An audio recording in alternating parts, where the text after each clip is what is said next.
meu nome é Rodrigo Renier Chemin Guimarães e junto com o professor Fábio André Guarani nós escrevemos um artigo para esse livro sobre o pacote anticrime. Nosso artigo foca especificamente na questão da discussão envolvendo a retroatividade das normas processuais penais com conteúdo material. No pacote anticrime nós usamos como referência, exemplo, duas situações que vieram como novidade: o acordo de não persecução penal e a condicionante da ação penal nos crimes de estelionato. Tanto uma quanto outra, nós identificamos como sendo regras de processo com conteúdo material. Para chegar nessa conclusão, nós discutimos as propostas que existem, teóricas, em torno da classificação de uma e de outra, a natureza jurídica das normas penais e processuais penais. Afastamos aquelas que consideramos as menos adequadas a uma resposta coerente no que diz respeito à compreensão de como operam, num primeiro momento, distintamente, regras de direito penal material e regras de processo. No primeiro momento, se a gente for olhar, o Código Penal considera que regras novas de direito penal melhores retroagem para favorecer o réu, regras piores não retroagem, e as regras de processo, o Código de Processo, trabalha com o princípio da imediatidade e da irretroatividade, não levando em conta se ela é melhor ou pior. Nós temos uma situação intermediária entre essas duas categorias puras, vamos chamar assim, que são justamente as regras de processo com conteúdo material, que é o tema do nosso artigo.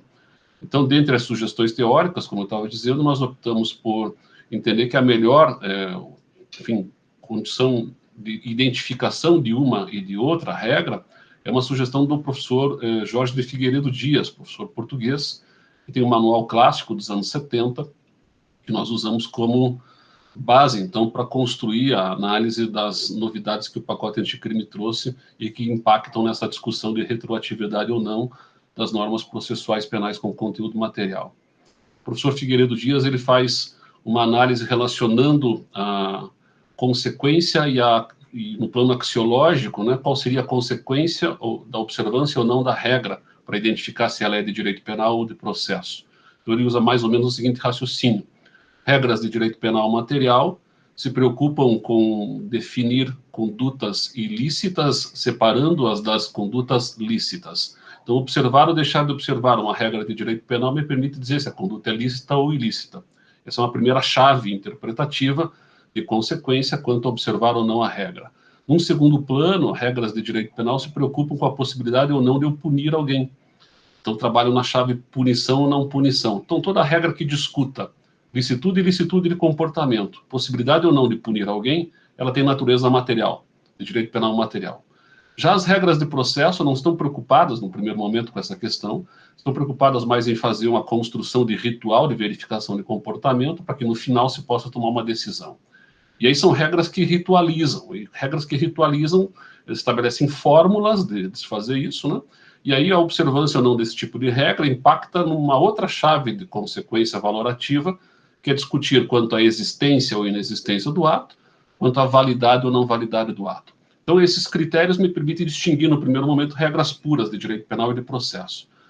O que nós construímos no artigo para o livro a respeito do pacote anticrime?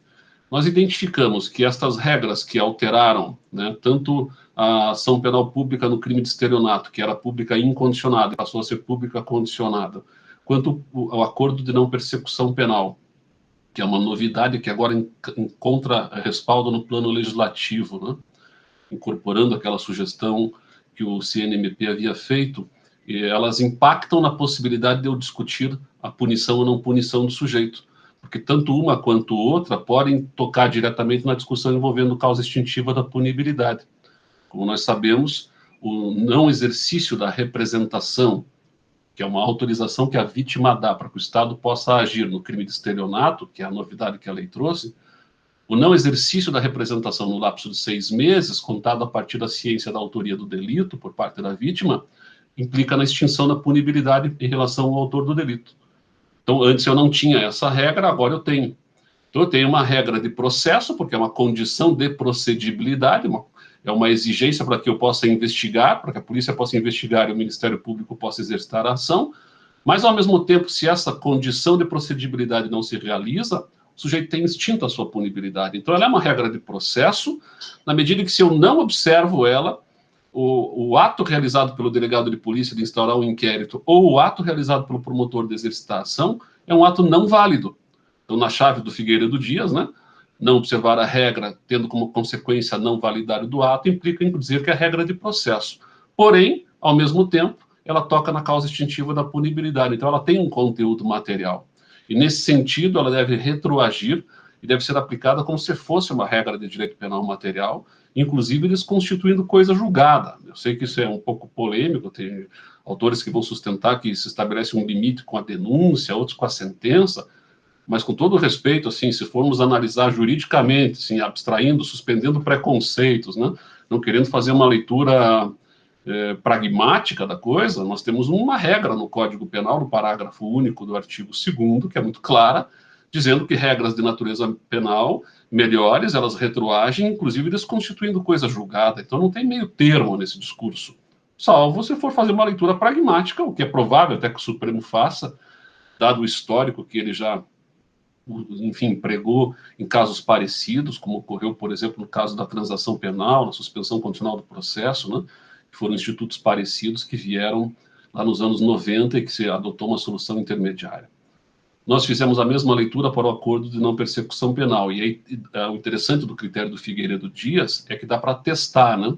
Se a regra é de processo ou é de direito penal e se ela tem ou não tem conteúdo material.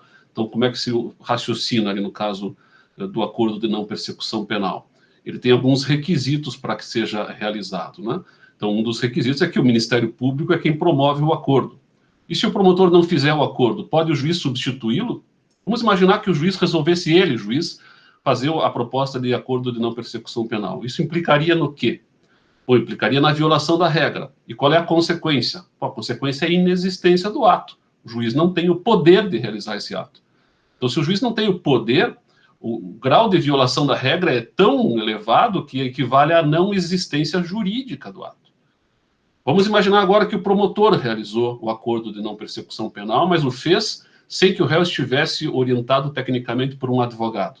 Ou ele violou um outro pedaço da regra, que é a exigência de que o réu esteja acompanhado, né, que o investigado, melhor dizendo, esteja acompanhado por advogado, tem que ter defesa técnica. Mas foi feito sem. A violação dessa regra implica em qual consequência? Não validade do ato. Então é muito claro que a regra é uma regra de processo.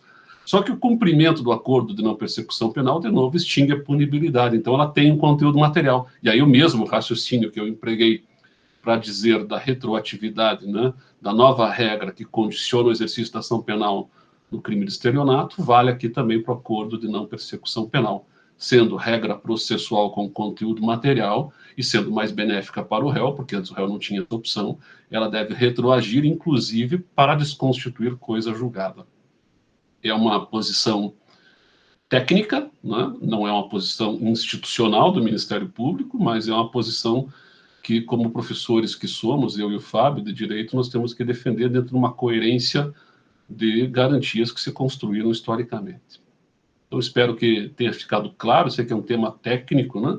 O artigo estará à disposição para que vocês possam compreender melhor toda a construção do raciocínio, com as citações correspondentes e uma discussão em torno desse assunto. Acho que é bastante importante, dado que toda hora surgem leis novas, né? Toda hora o intérprete está sendo chamado a dizer e daí como é que fica em relação aos processos que estão em curso, e me parece que há uma certa carência de compreensão técnica na doutrina brasileira e também na jurisprudência em torno dessas questões. Obrigado pela atenção de todos e um abraço.